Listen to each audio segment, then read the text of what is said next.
menjatuhkan pidana kepada terdakwa oleh karena itu dengan pidana penjara selama 10 tahun dan pidana denda sejumlah 1 miliar yang harus dibayar dalam jangka waktu 1 bulan dan dapat diperpanjang untuk paling lama 1 bulan sejak putusan berkekuatan hukum tetap. Pengadilan Tindak Pidana Korupsi Jakarta Selasa 30 Juni 2026 menjatuhkan vonis 10 tahun penjara terhadap mantan Menteri Pendidikan Kebudayaan Riset dan Teknologi Nadiem Anwar Makarim atas perkara korupsi pengadaan laptop Chromebook tahun anggaran 2019-2022.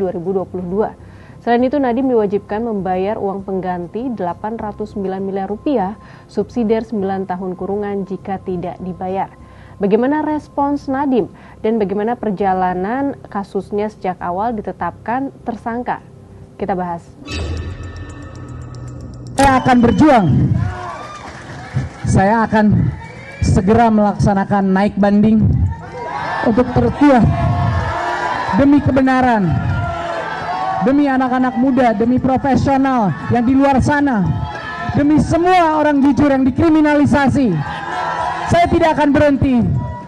Mohon doa, mohon dukungan, mohon suara Anda, dan mohon keberanian Anda.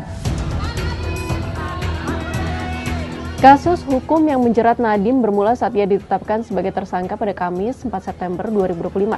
Selesai diperiksa di gedung Jampitsus Kejaksaan Agung, Nadiem langsung ditahan terkait dugaan korupsi proyek pengadaan laptop Chromebook senilai 9,9 triliun rupiah yang disidik sejak Mei 2025.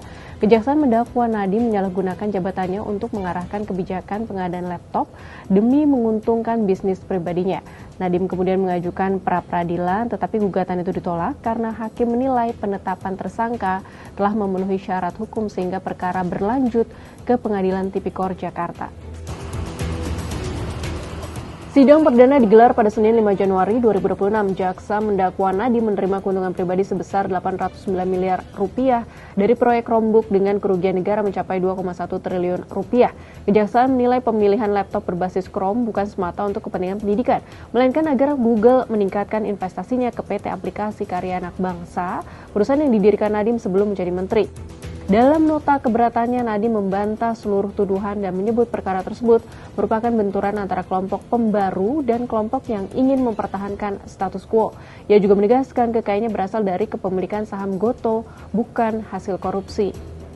Memasuki tahap pembuktian pada Februari 2026, persidangan mengungkap sejumlah fakta baru.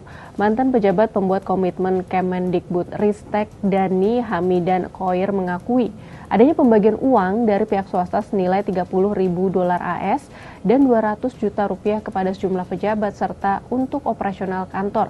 Persidangan juga menyoroti peran mantan staf khusus Nadiem, Juristan yang kini berstatus buron. Dhani menyebut Juristan sangat dominan dalam pembahasan anggaran 2022 tetapi menegaskan tidak ada intervensi maupun pengawasan langsung dari Nadiem terhadap proyek tersebut. Keterangan lain datang dari mantan Sekretaris Mendikbudristek Deswita Arvinci yang mengungkap bahwa Nadiem melarang pendokumentasian seluruh rapat daring selama menjabat, termasuk pertemuan penting dengan pihak Google pada awal 2020. Kesaksian-kesaksian tersebut menjadi bagian penting dalam rangkaian pembuktian jaksa selama persidangan. Pada sidang tuntutan Rabu 13 Mei 2026, jaksa menuntut Nadiem dengan hukuman 18 tahun penjara, denda 1 miliar serta uang pengganti sebesar 5,6 triliun rupiah. Dalam pledoinya pada Selasa 2 Juni, Nadiem meminta dibebaskan dari seluruh dakwaan. Ia menilai tuntutan uang pengganti tidak masuk akal karena hampir 3 kali lipat lebih besar dibandingkan kerugian negara versi BPKP, serta menegaskan tidak memiliki niat jahat atau mens rea dan tidak menerima sepeser pun uang hasil korupsi. Sahabat Kompas, apakah vonis 10 tahun itu akan berlanjut ke proses banding? Publik kini menanti langkah hukum berikutnya, sementara perkara ini masih akan terus menjadi perhatian hingga seluruh proses peradilan mencapai putusan yang berkekuatan hukum tetap.